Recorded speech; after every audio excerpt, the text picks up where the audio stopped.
அதிகாரம், எசேக்கியேல் தீர்க்க தரிசன புத்தகம் 12ஆம் அதிகாரம் இந்த நாள் கால வேளையிலே நாம் தியானிக்க போகிறோம்.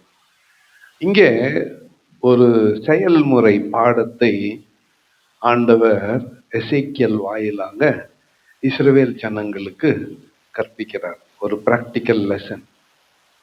மனுபுத்திரனே, நீ கலக வீட்டார் நடுவிலே தங்கி இருக்கிறாய். அவங்க எப்படிப்பட்டவர்கள்? காணும்படி கண்கள் இருந்தும் காணாமல் இருக்கிறார்கள். கேட்கும்படி அவர்களுக்கு காதுகள் இருந்தாலும் கேளாமற் போகிறார்கள். செவிசாய்க்க மாட்டேன் என்கிறார்கள். அவங்க கலக விட்டார். அவங்க முன்னால ஒரு நாடகத்தை நடத்து, ஒரு காரியத்தை செய். அடிமைப்பட்டு போகும் பொழுது என்ன பொருட்களை கொண்டு போவார்களோ அதை மூட்டை கட்டிக்க. எல்லார் கண்களும் பார்த்து கொண்டு இருக்கும் பொழுது அவங்க கண்ணு முன்னால புறப்படு. இரவில் அல்ல, பகலில் புறப்பட்டு சுவர்கிட்ட போய் சுவரை துவாரமிடு. நீ தூக்கின் போன சாமானை எல்லாம் அந்த துவாரத்தின் வழியா வெளியே போடு. நீ அந்த துவாரத்தின் வழியா வெளியே வந்து மறுபடியும் அந்த சாமான்களை தோள் மேல சுமந்து கொண்டு புறப்பட்டு போ என்று ஆண்டவர் சொல்லுகிறார். காரணம் என்னன்னா, இவங்க கண்ணிருந்தும் காணாதவர்கள், காதிருந்தும் கேட்காதவர்கள், உணர்த்தப்பட்டும் உணராதவர்கள். இதை செய்தாலாவது, இந்த அடையாளத்தை காட்டினாலாவது ஒருவேளை அவர்கள் மனம் திரும்பி உங்ககிட்ட வந்து, தீர்க்கதரிசியே ஏன்பா இப்படி செய்யறேன்னு கேட்பாங்க. அது வரையில உன்னை அவங்க கண்டுக்க மாட்டாங்க. அவங்க வேலையை பார்த்து நடப்பாங்க. ஆண்டவர் சொன்னபடியே நடந்தது. இவனும் இன்னொன்னு நீ செய், அவர்கள் இந்த தேசத்தை பார்க்காதபடி முக்காடு இட்டுக்கொள், முகத்தை மூடிக்கொள். கர்த்தர் சொன்னபடியே இவன் தீர்க்கதரிசி செய்தான். அவர்கள் கேட்டிருக்கிறார்கள். கர்த்தர் வார்த்தையா? அவர்கள் கேட்டார்கள். மனுபுத்திரனே, கலக வீட்டாராகிய இஸ்ரவேல் வம்சத்தார் உன்னை பார்த்து நீ செய்கிறது என்னவென்று உன்னை கேட்டார்கள் அல்லவா? 9ஆம் வசனத்துல, இது எருசலேமில் இருக்கிற அதிபதியின் மேலும் அதன் நடுவில் இருக்கிற இஸ்ரவேல் வம்சத்தார் அனைவரின் மேலும் சுமரு பாரம் என்று கர்த்தராகிய ஆண்டவர் உரைக்கிறார் என்று அவர்களிடத்திலே சொல்லு. நீ அவர்களை நோக்கி, நான் உங்களுக்கு அடையாளமாய் இருக்கிறேன். நான் செய்வது எப்படியோ அப்படியே அவர்களுக்கு செய்யப்பட்டும் சிறைப்பட்டு பரதேசம் போவார்கள். 12ஆம் வசனத்துல, அவர்கள் நடுவில் இருக்கிற அதிபதி மாலை மயங்கும் போது தோளின் மேல் சுமை சுமந்து புறப்படுவான். வெளியே சுமை கொண்டு போக சுவரிலே துவாரமிடுவார்கள்.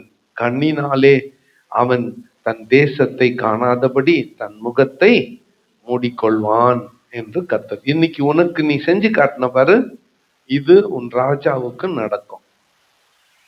அவன் இப்படித்தான் சுவரை துவாரமிட்டு தப்பிப்பான். தனக்கு வேண்டிய கொஞ்சம் சாமான்களை அவனே சுமந்து கொண்டு போவான். போகும் பொழுது வெட்கத்தினாலே, ஒரு ராஜா அப்படின்னு சொன்னா வெற்றி ஊர்வலமா போகணும். ஒரு ராஜான்னு சொன்னா தைரியமா போகணும், தைரியமா வரணும். இவன் இப்படி கோழை மாதிரி ஒளிஞ்சுன்னு போறதுனால அவன் முகத்தை காட்ட முடியாதவனால, அதனால என்ன பண்ணிக்குவான்?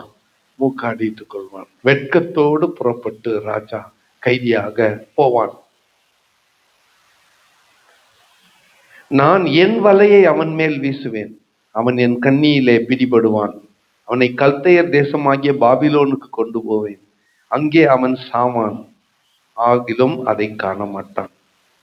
அவனுக்கு உதவியாக அவனை சுற்றிலும் இருக்கிற யாவரையும் அவனுடைய எல்லா இராணுவங்களையும் நான் சகல திசைகளிலும் தூற்றி அவர்கள் பின்னே பட்டயத்தை உருவேன். அப்படியே நான் அவர்களை ஜாதிகளுக்குள்ளே தூற்றி அவர்களை தேசங்களிலே சிதறடிக்கும் பொழுது நான் கர்த்தர் என்று அறிந்து கொள்வார்கள். ஆனாலும் தங்கள் போய் சேரும் ஜாதிகளுக்குள்ளே தங்கள் அருவருப்புகளை எல்லாம் விவரிக்கும்படிக்கு நான் அவர்களில் கொஞ்சம் பேரை பஞ்சத்துக்கும் பட்டயத்துக்கும் கொள்ளை நோய்க்கும் தப்பி மீந்திருக்க பண்ணுவேன். அப்பொழுது நான் கர்த்தர் என்று அறிந்து கொள்வார்கள் என்று சொல்லு. அதுலயும் கொஞ்சம் பேரை நான் காப்பாத்துவேன். எனக்காக, அவர்களுக்காக அல்ல, எனக்காக. ஏன் காப்பாத்துவேன்? மனுபுத்திரனே, நீ உன் அப்பத்தை எப்படி சாப்பிடு? நடுக்கத்தோட புசித்து உன் தண்ணீரை தத்தளிப்போடும் விசாரத்தோடும் குடித்து தேசத்தில் உள்ள ஜனங்களை நோக்கி, இஸ்ரவேல் தேசத்தில் உள்ள எருசலேமின் குடிகளை குறித்து கர்த்தராகிய ஆண்டவர் சொல்லுகிறது என்னவென்றால், தங்கள் அப்பத்தை விசாரத்தோட புசித்து தங்கள் தண்ணீரை திகிலோடே குடிப்பார்கள். அவர்களுடைய தேசத்துக்கு குடிகளுடைய கொடுமைகளின் நிமித்தம் அதில் உள்ளதெல்லாம் அழிய அது பாழாகும். மிகப்பெரிய வேதனையை, துக்கத்தை சுமப்பார்கள். குடியிருக்கிற பட்டணங்கள் வனாந்தரங்களாக மாறிவிடும். தேசம் பாழாய் போகும். அப்பொழுது நான் கர்த்தர் என்று அறிந்து கொள்வீர்கள். இந்த சம்பவம், இது சூழ்நிலை இஸ்ரவேலுக்கு பல முறை நடந்திருக்கிறது. இன்னைக்கு என்ன கரண்ட் நியூஸ் என்ன? இன்னைக்கு எத்தனை பேர் தெரிந்து பார்க்கலாம். 2-3 நாளா என்ன பிரச்சனை உலக அளவில்? தங்கம் வேலை 7,000 ஏறிடுச்சு, அதானே? ஆமா, ஏன் ஏறிச்சு? இஸ்ரவேலுக்கும் ஈரானுக்கும் யுத்தம். ஈரான்ல ஒரு தலைவர் இருந்தாரு, சர்வாதிகாரி. அவரை கொலை செய்து விட்டார்கள், அவரை கொன்று விட்டார்கள். அதனால இப்போ யுத்தம் இஸ்ரேல் மேலும், இஸ்ரேலை சுற்றி அல்லது ஈரானை சுற்றி இருக்கிற துபாய், கத்தார் போன்ற நாடுகள் மீது தாக்குதல்கள் நடந்து கொண்டிருக்கிறது. இஸ்ரேலினுடைய பாதுகாப்பு அரண்களை கடந்து வான்வழி தாக்குதல்கள் நடந்து கொண்டிருக்கிறது. அந்த ராக்கெட் போய் அங்க விழுந்தா அந்த பகுதியை அப்படியே தரைமட்டமாக்கி விடுகிறது. மிசைல் தரைமட்டமாக்கி விடுகிறது. 100 அடி ஆழத்துக்கு வரலாம் அது போய் கட்டடங்களை தகர்த்து விடுகிறது. இது நடந்து கொண்டிருக்கிறது. இன்றைக்கு 4வது நாள். மிகப்பெரிய சேதம். எண்ணெய் கப்பல்கள் மூழ்கடிக்கப்பட்டு கொண்டிருக்கிறது. 3ஆம் உலக மகா யுத்தத்துக்கு இது வழிவகுக்குமோ என்று எல்லாரும் பயப்படுகிற அளவிற்கு மும்முரமாக இந்த யுத்தம் நடந்து கொண்டு இருக்கிறது. நான் உண்மையாவே எசேக்கியேல் புத்தகத்தை ஆரம்பித்த போது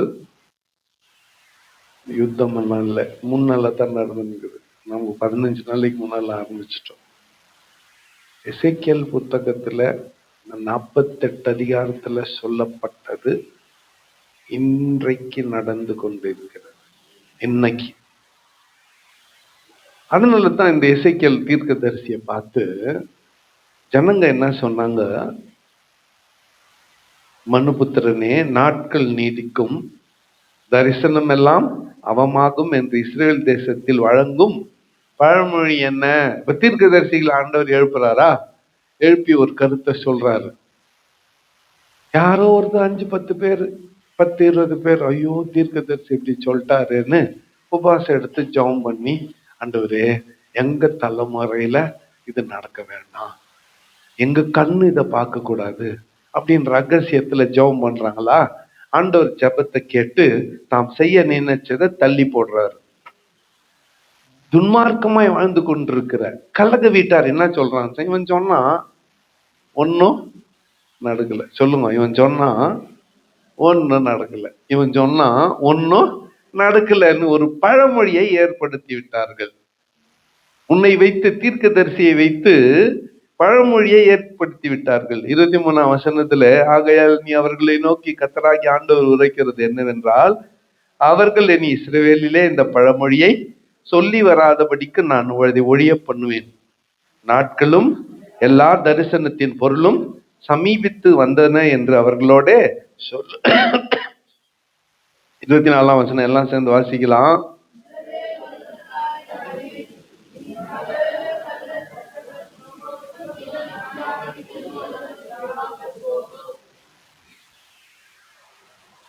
இஸ்ரவேல் வம்சத்தாரின் நடுவில் இனி சகல கள்ள தீர்க்க தரிசனமும் முகஸ்துதியான குறி சொல்லுதலும் ஏறாமற் போகும். மகளே, நான் உன்னை ஆசீர்வதிப்பேன், உன்னை உயர்த்துவேன், உன்னை மகிமைப்படுத்துவேன்.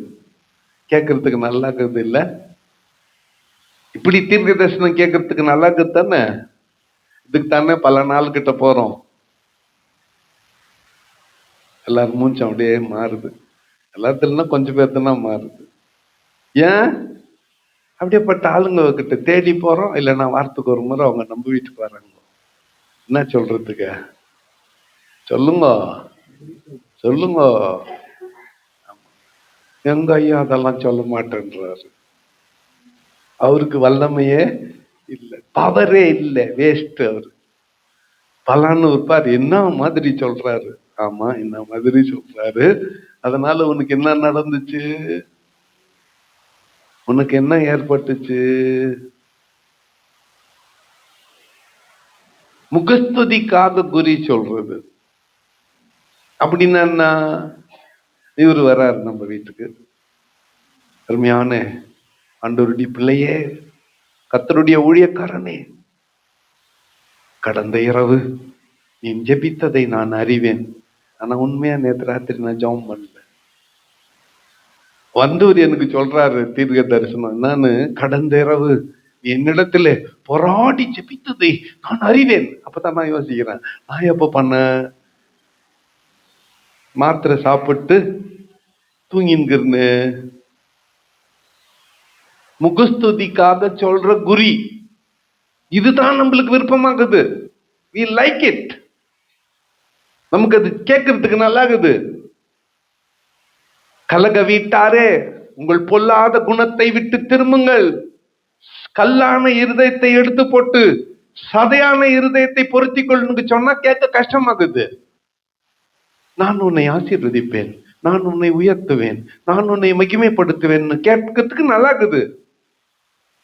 இப்பேற்பட்ட கள்ள தீர்க்க தரிசனத்தை, முகஸ்துதிக்காக பேசுகிற குறி சொல்லுதலை உன்னை விட்டு நான் என்ன பண்ணுவேன்? அகற்றி போடுவேன், அதை எடுத்து போடுவேன். இன்னைக்கு தீர்க்கதரிசின்னு சொல்லிக்கிறவங்க முகத்திரைகள் கிழிக்கப்பட்டுச்சு.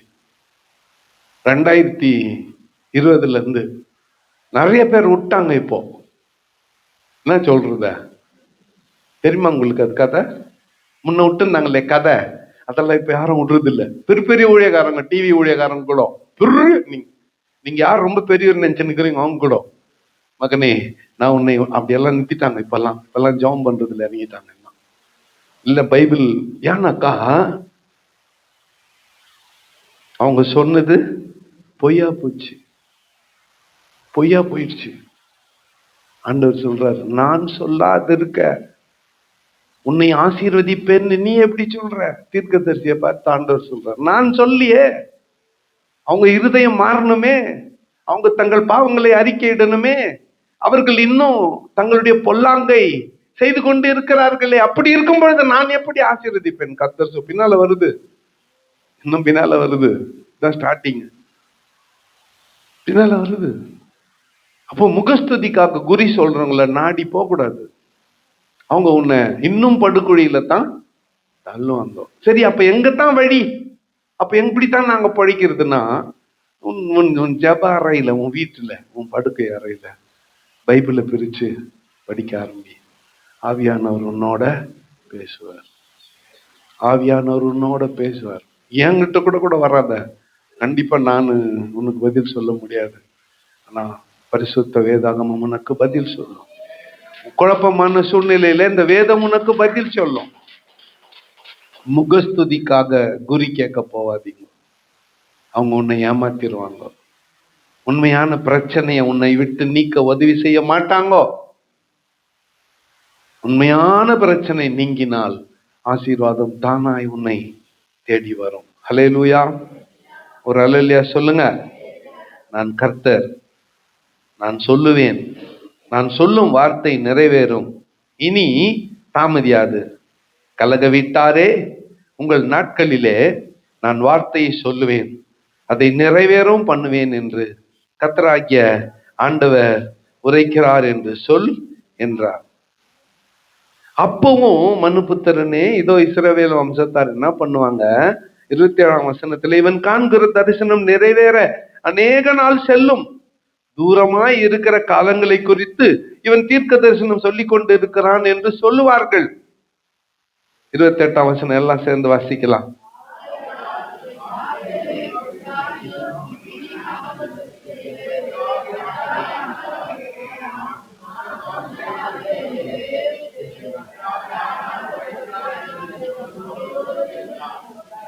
ஓகே, இந்த வசனத்தை எத்தனை பேர் இந்த வருஷம் வாக்கு தத்தமா எடுத்துக்க விரும்புறீங்க? பார்க்கலாம் யார் மாற்றீங்கன்னு. இவ்வளவு சொல்லியமா புரியல உங்களுக்கு? இந்த வசனம் என்ன சொல்லுது? ஆகையால் என் வார்த்தைகளில் ஒன்றாகிலும் இனி என்று கர்த்தராகிய ஆண்டவர் உரைக்கிறார். நான் சொன்ன வார்த்தை நிறைவேறும் என்று கர்த்தராகிய ஆண்டவர் உரைக்கிறார் என்று அவர்களோட இத்த வாக்குதத்தமா கொடுத்த பாஸ்டருங்க எத்தனை பேர் உண்டு தெரியுமா? இனி என் வார்த்தைகள் ஒன்றாகிலும் தாமதிப்பதில்லை. சரி, என்ன சொல்லிக்கிறார் ஆண்டவர்? உன்னை அழிப்பேன்னு சொல்லிக்கிறார், உன்னை வெட்டுவேன்னு சொல்லிக்கிறாரு, உன்னை குழியில போட்டு புதைப்பேன்னு சொல்லிக்கிறாரு. இது சீக்கிரம் நிறைவேறணுமா? இப்ப புரியுதா? ரீல் சுத்துறவனுங்க எப்படி ஏமாத்திக்கிறானுங்க இப்ப புரியுதா? இத வாக்குதத்தமா எடுக்க முடியுமா? அப்ப இந்த அதிகாரத்துல சொல்லப்பட்டதெல்லாம் சீக்கிரம் உன் வாழ்க்கையில நிறைவேறணுமா? அப்போ ஒரு வசனத்தை அந்த கான்டெக்ட்ல இருந்து வெளியே எடுத்துட்டு அந்த வாக்குதத்தமா தியானிச்சா, நான் சொன்ன வார்த்தை நிறைவேறணும், ஆண்டவர் ஆசீர்வதிப்பேன்னு சொல்லியிருந்தா அது நிறைவேறனா நல்லது. இங்க என்னன்னு சொல்றாரு? அழிக்குவேன்னு சொல்லிக்கிறாரு. அது சீக்கிரம் நிறைவேறணும்னு நீங்க கூட அல்லேலூயான்றீங்க. ஏன்னா பழகிட்டீங்க அவ்வளோ. அப்படி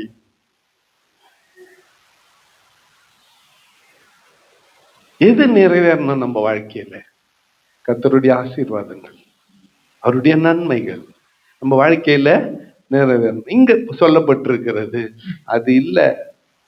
எனக்கு நல்லா தெரியும், ஒரு பெரிய ஊழியக்காரி, ஒரு பெரிய ஊழியக்காரி இத்த வாக்கு தத்தமா கொடுத்தாரு ஒரு வருஷம். எது இதுக்கு முன்னால சொல்லதையெல்லாம் மறந்துட்டு, என் வார்த்தைகளில் ஒன்றாகிலும் இனி தாமதிப்பதில்லை. எது தாமதிப்பதில்லை? செவரை ஓட்ட போட்டு சாமானுங்களை அந்த வழியா போட்டுட்டு முக்காடு போட்டுக்குன்னு அந்த ஓட்ட வழியா வெளியே போய் அந்த சாமானுங்களை தூக்கின்னு போற அதுவா தாமதிப்பதில்லை. அது அவன் வாழ்க்கையில நடக்கணும். சுகமாய் சுகித்து நீ வாழணும் அல்லவா? இதெல்லாம் வாக்குதத்தம். உன்னை விட்டு நான் கள்ளத்தீர்க்க தரிசனத்தை ஒழித்து, முகஸ்துதிக்காக குறி சொல்லுகிறதை ஒழித்து என் வார்த்தையை நிலைநாட்டுவேன்னு கர்த்தர் சொல்றார். அப்ப கர்த்தருடைய வார்த்தை நிலைநாட்டுதலை தான் நாம் கவனிக்கணுமே தவிர இதை அல்ல. சூடா இருக்குதா, கஷ்டமா இருக்குதா, கூரா, நான் ஒன்றும் பண்ண முடியாது. இன்னும் நாட்கள் செல்ல செல்ல, இன்னும் அதிகாரங்கள் செல்ல செல்ல இன்னும் இப்படிதான் போகிறது. கடைசியில தீர்க்கதரிசி சொல்றான், சொல்ல ஒரு நல்ல வார்த்தையை தேடின கிடைக்கலன்னு சொல்றான். இதுக்கெல்லாம் காரணம் கலக வீட்டார் நீங்கள். இதுக்கெல்லாம் பதில் என்ன? கல்லான இருதயத்தை எடுத்து போட்டு சதையான இருதயத்தை அணிந்து கொள்ள வேண்டும். சரி, இந்த நாளுக்கு எனக்கு என்னையா செய்தி? நாம நம்முடைய பொல்லாத சிந்தனைகளை விட்டு அகற்றி ஆண்டவரிடத்துல மன்னிப்பை கேட்டுக்கொண்டு, ஆண்டவரே, நான் தெரிந்தும் தெரியாமலும் அறிந்தும் அறியாமலும் செய்த தப்பிதங்களை எனக்காக மன்னித்து என்னை பரிசுத்தப்படுத்தி தகுதிப்படுத்தும். இது நம்முடைய ஜெபமாய் தாழ்த்தும் பொழுது இது உன் வாழ்க்கையில வரப்போறது இல்லை. நீ உன்னை தாழ்த்தினால் இது உன் வாழ்க்கையில் சம்பவிக்க போவதில்லை. இந்த பேரழிவு உனக்கோ உன் பிள்ளைகளுக்கோ உன் குடும்பத்துக்கோ வரப்போவதில்லை. இதுல இருந்து தப்பித்துக் கொள்ள ஒரே வழி, ஆண்டவரிடத்துல மன்னிப்பு கேட்டுக்கொள்வதுதான். இஸ்ரேல் ஜனங்கள் அப்படி செய்யவில்லை. அதனால பாபிலோனுக்கு அடிமைகளாக கொண்டு போகப்பட்டார். கர்த்தர் தாமே இந்த வார்த்தையில் நமக்கு ஆசீர்வதித்து தருவாராக. கண்களை மூடி நாம் ஜெபம் செய்வோம். ஆவிலே ஏற்பட்ட ஒருவர் சுருக்கமாக ஜெபிக்கலாம்.